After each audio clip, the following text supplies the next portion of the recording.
Hi, besties. Look, I'm not even gonna beat around the bush. I'm gonna get straight into it. I am sick and tired of my social media presence being essentially pointless. If you follow me on Instagram or TikTok or whatever it may be, you've probably never heard me talk. And that's because I don't necessarily feel like my Instagram is a safe space for me to talk, which is just really weird because at the end of the day, it's my Instagram. It feels pointless. If I'm being honest, it feels pointless and like a waste of time. During COVID is really when my Instagram and everything else blew up for me. The shift happened within my socials that I no longer felt like it was a safe space for me to go on, share my thoughts, opinions, and whatever it may be. I just felt like people wanted me to post my selfies and go. So that's what I started doing. But here's the thing. I have a lot of thoughts, a lot of opinions. I've learned a lot of lessons and I've lived a lot of lives. So I have a lot to say. And I don't care if y'all don't want to hear me talk because I'm going to do it anyways. And with the end of the year coming up, I've been doing so much reflecting because 2023 and 2024 beat my ass, you guys. These last 2 years have not only had hands, but they've had backup. It kicked my ass. Also, on top of that, I turned 24 and I feel like I can quite literally feel my frontal lobe developing, which is just a strange experience. And I'm one of those people that like does not suffer in silence. When I'm going through stuff, I need to talk about it. My therapist is hearing about it. My mom's hearing about it. My friends, my cousins, everybody's hearing about it because it's not that I'm trying to like spread my business, which is now in hindsight kind of what I'm doing. Just like talking through my problems is essentially really, really cathartic for me. Over these last few years, I've learned quite a few things and I would have loved to have someone give me the lesson plan before I turned 24. However, you could warn me a million times and I'm gonna be like, I see what you're saying, still gonna go ahead and do it, right? There's definitely a couple things that I learned that I wish some people would have warned me about. And maybe if I would have heard about it, I would have kept an eye out at least. A bitch gets a mic one time and she thinks she's an influencer. That look ugly. It looks hideous. It's kind of giving Hobbit. Whatever. The biggest lessons and changes that I think I've made this year is I used to be really petty. Like, you're not gonna get away with this. Like, you think you could do me dirty? Like, I'm about to show you, bitch. I saw those intrusive thoughts. I won't lie to you. Full disclosure. However, I don't really act on them because I find a lot of peace in knowing that for me personally, it's God. But whatever you believe in, whether it's just the universe or energy or the world, God, karma, whatever it is, no debt goes unpaid. They see everything. It's been refreshing in the sense that I just kind of washed my hands of it and let it go. But it's also been difficult, to be completely honest. It's been really difficult to feel like I'm just letting people do me dirty, essentially. My only responsibility when that happens is to walk away. It's not to get karma, it's not to get my lick back, and it's not to make sure that they know they did something wrong. People know when they're doing something wrong. They knew before they did it, they knew while they were doing it, and they knew after they did it. It is difficult to say, I'm gonna clean my hands of this and just choose to step away, no karma, no revenge, no nothing. And to be quite honest with you, I do find a lot of peace in knowing that their karma will come. I'm working on the fact that I can't wait for the day, one step at a time.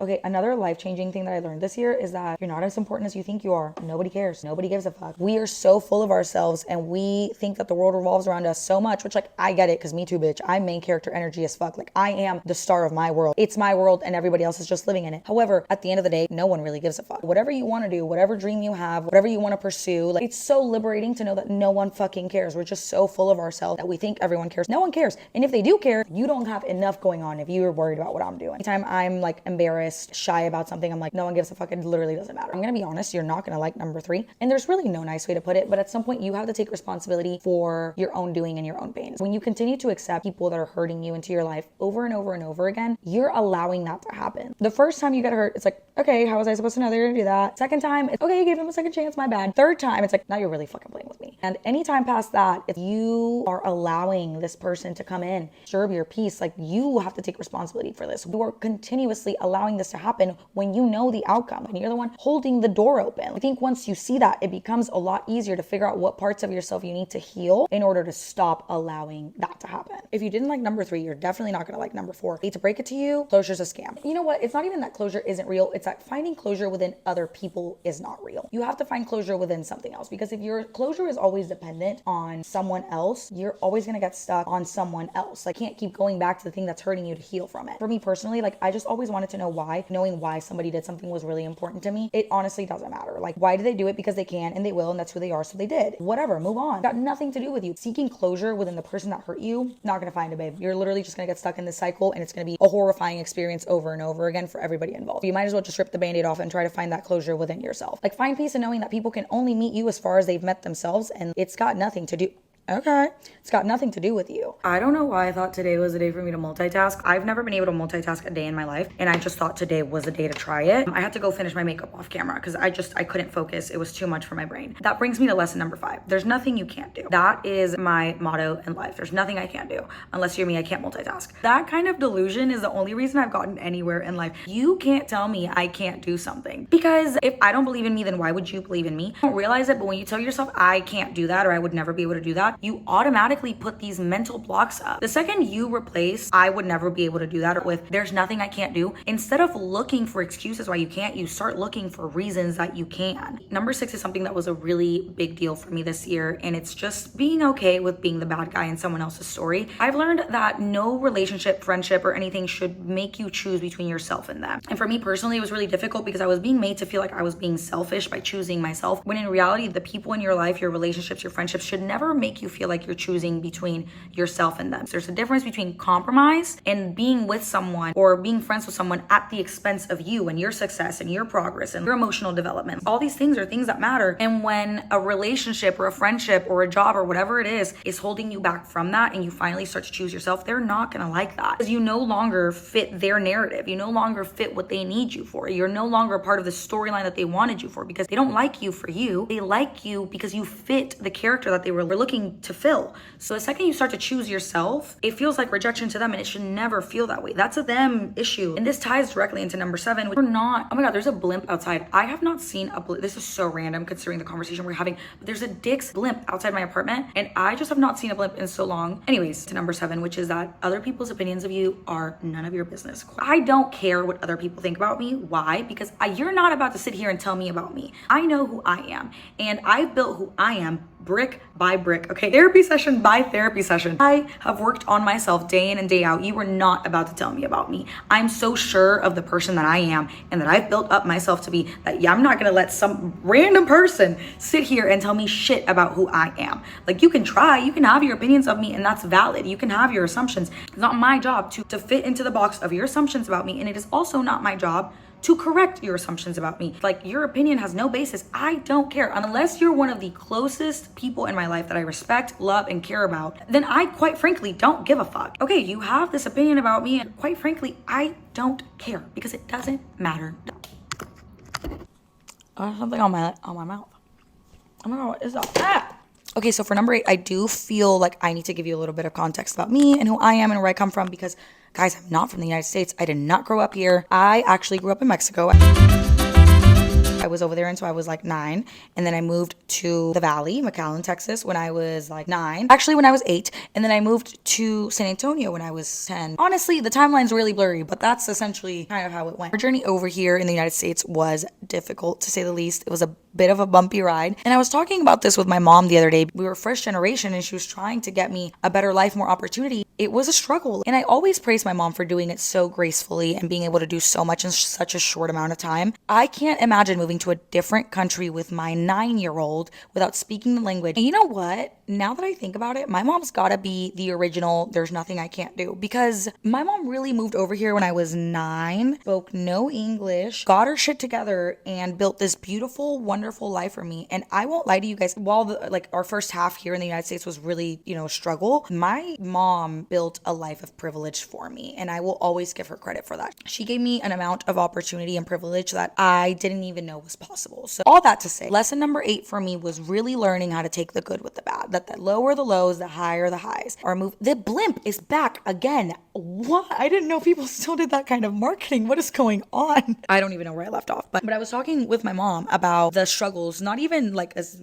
immigrant women in the United States, but like just people having the human experience. And I was telling her, like, you know what? I feel like even though we've experienced a lot of hurt, a lot of pain, a lot of hardship, I feel like we've been blessed with so much. I feel like we've been given so much. I've been given all the opportunity in the world. I've been given all the love in the world. I've had a lot taken from me, but I've also had a lot given to me. I lost my dad when I was a kid, but I was also given a mom that does for me the impossible. My mom's love, I don't know anything like it in the world. How lucky am I? I got so lucky with the best mom in the world, but it's like I got something so big taken from me. So I don't know if I'm making a whole lot of sense, but I guess what I am trying to say, I've come to understand with the capacity to feel pain also comes the capacity to feel joy. We feel heartbreak because we feel love, and we feel happiness because we feel sadness. And this brings me to lesson number 9, that life isn't happening to you, life is happening for you. And I don't really believe in becoming the victim of our experiences. And I don't think it's unfair to feel upset that things have happened in your life, or that things have gone wrong or gone left or whatever. I think that's really fair. I think you need to feel all of that out. However, things that look bad can be such a good thing for you in the future, and you just don't see it in the moment. So when you start to believe, oh, like all these bad things are happening to me, when in reality, all these things are happening so that bigger and better can happen. Like, I got fired from my last job, you guys. I was gonna quit anyways, but it was a really difficult time for me. And if it wasn't for the fact that I got fired, if I wasn't for the fact that I had 2 of the most difficult years of my life after that, I wouldn't be where I'm at now. You know what? If I would have allowed myself to just mope and cry and feel bad for myself after losing my job, I probably would have never started my own business. I would have never had the time freedom that I do now. I would have never moved to my dream apartment in my dream city and built this beautiful life that I have now that I love. And I didn't realize how much being in my last city was draining me, really just like sucking the life out of me. And over here, I feel like I've built the life that I wanted to build. And I would have never gotten that if I didn't get fired. You might not always see it, but life isn't always happening to you. It's happening for you. Cry it out, feel it out, maybe rot in bed a little bit, feel bad for yourself for like 3 or 4 days or however long you need, but make sure that you don't waste too much time doing that. So that way, when the opportunity that was meant for you comes along, you're ready for it. Number 10, waiting for perfection is a waste of time. I feel like I was always waiting on something to be perfect, whether it was content wasn't good enough, the picture wasn't good enough, I didn't have a professional camera. This mostly showed up in my life within launching my business and within creating content. I was always waiting on something to be perfect. You slow yourself down so much doing that, because really what matters is progress, and no one starts where they finish. When you start, you're only gonna get better from there. So start while it's not ready, while it's not perfect, while you're unprepared. Don't feel like every single detail has to be perfect before you start something, because then you're never gonna start, because it's never the perfect time. Number 11 is always trust your gut. Even if it doesn't make sense, even if you can't justify it, your gut and your sixth sense are looking out for you. And every time you ignore it, you're telling yourself that you don't trust your own intuition. You get that little feeling of like, something's not right, that's not adding up, I feel unsafe, I don't like this, I don't like that. Always trust it. Lesson number 12 is, if it's not them, it's someone better. You never ever leave something bad to go to something worse. Like, naturally, we always date better than the last person you were with, because why would you go from bad to worse, If you're doing that, we got bigger fish to fry and other things to talk about. If you thought this was your person, imagine the amount of love, joy, and happiness you're gonna feel with the person that's actually meant for you. 13 is not gonna make a whole lot of sense until I explain it, because you can't positive your way out of problems. You have to acknowledge that real growth requires you addressing real issues. Sweeping shit under the rug and saying everything is fine is not the solution. It really just will snowball into a bigger problem for you to deal with later. And healing and growth is not all rainbows and sunshine. It's a lot of pain. It's a lot of looking in the mirror and self-reflection. And it is not easy, and it's not fun, because you have to get really honest with yourself about your own flaws. Oh my God, look at my baby. Hi, mama. Do you have anything to say to the people? Exactly. Number 14 is another one that's not necessarily fun to hear, but outgrowing people is the most normal thing to do, so stop fighting it. You are going to change and develop and hopefully grow. As that happens, the people in your life might not be growing at the same pace. Keeping them around is going to hold you back. Not only that, they just don't fit into your life anymore. And their journey is different, and they're not going where you're going. So it makes sense that at some point you no longer have capacity for them. Number 15 is that at the end of the day, all you've got is yourself. And that's not to say that the core people in your life aren't there for you, but at the end of the day, when push comes to shove, you're all you've got. Number 16 is stop being afraid to fail. This isn't my quote. I don't know where I heard it, but I heard one time, fail hard and fail fast. And the moment you realize that the fear of failure itself is what's going to hold you back more so than actually failing, you're unstoppable. But the next one is that forgiving yourself is part of self-love. And forgiving yourself can be harder than forgiving others sometimes, but it's important to hold grace for yourself. I just think it's important to be really kind to yourself, especially in moments that maybe other people aren't. I feel like 90% sure we're on 19, so we're just going to say it's 19. That is that forgiveness does not mean acceptance. So just because you forgive somebody, that does not mean you need to accept them back into your life. You can forgive somebody and keep them over there. Water under the bridge. I need you to stay over there though. Peace and love, stay over there. You can be forgiven from over there. I used to have no boundaries when it came to forgiveness. Like, I would forgive people and they would just be back in my life. Number 20 is something that has gotten me my feelings hurt a couple times. I just don't believe I'm bleeding on people that didn't cut you. And that's definitely come back to bite me in the ass a couple of times. There's just no way that I'm gonna take the hurt that somebody else inflicted on me to somebody else who's done nothing to me, because I feel like that's allowing them to continue to take from you. Like, you already took so much from me. I'm not allowing you to take from my future relationships. Like, that's giving them so much power. you're really you're the only person losing when you do stuff like that. 21 is that when you focus on yourself, you can never lose. And it sounds a little selfish, but it's not meant to be. When you're just focused on you and what you got going on, your health, your business, yourself, your growth, nobody can come in and disturb that. No matter what the outcome is, you're always going to be where you're supposed to be. And everything else just starts to fall into place because you and your life are in alignment. So what's meant for you is going to start coming to you. Number 22 is that whatever kind of content you're engaging with and consuming daily is having a direct effect on your life. And it probably sounds really dramatic, but we're on our phones so much that if you're constantly consuming negative and toxic content, that's going to be a direct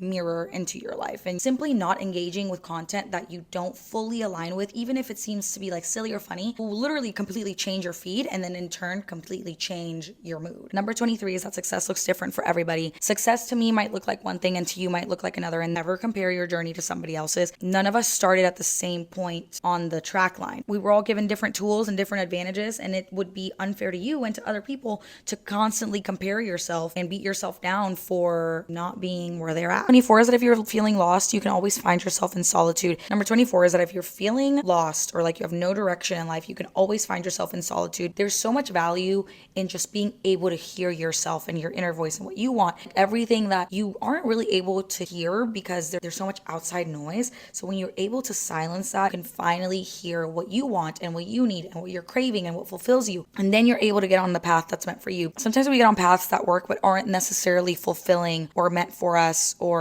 really what we want for ourselves. Yeah, those are 24 things that I learned just through rolling with the punches. And you know what? I earned every single one of those 24 lessons. You know, hopefully you learn from my mistakes, but if you're stubborn like me and you're just gonna go find out on your own anyways, don't say I didn't warn you. I hope you at least learned something or got some clarity or maybe just even felt less alone. Whatever it is, hope you got something out of this. But bye guys.